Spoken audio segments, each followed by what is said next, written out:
Posible po bang mag-cash out ang pera sa GCash kahit offline? Ang sagot po dyan is yes.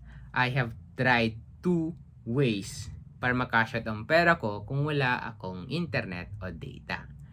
So kung interested ka, keep on watching. Let's go!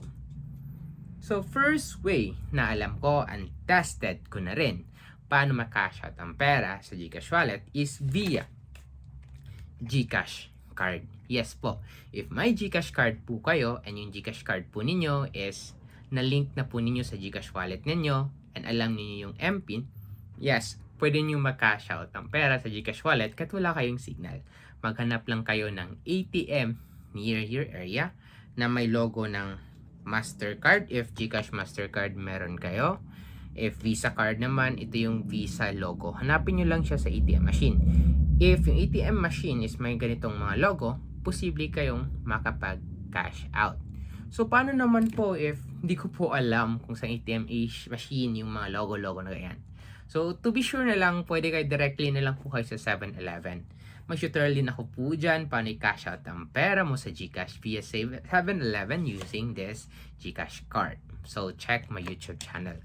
So, paano po kung wala pong GCash card?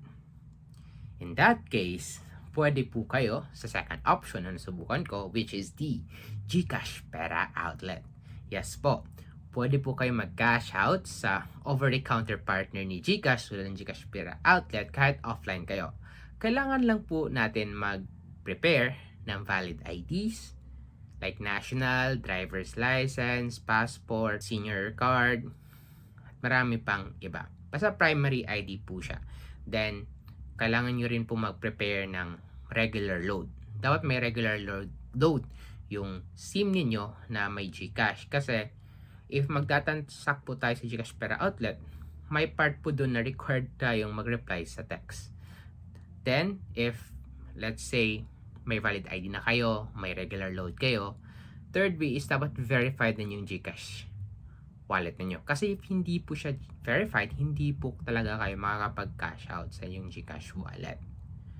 So, last but not the least is make sure enough yung balance ng yung GCash. Kasi kung hindi naman enough yung balance sa yung GCash, hindi talaga kayo makakapag-cash out.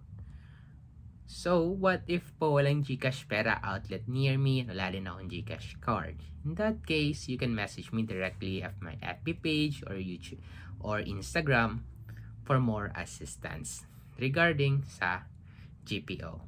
So, if this video is helpful for you, don't forget to like and subscribe for more videos like this. Yun lang mga ka-Queasy. See you in my next videos. Let's go!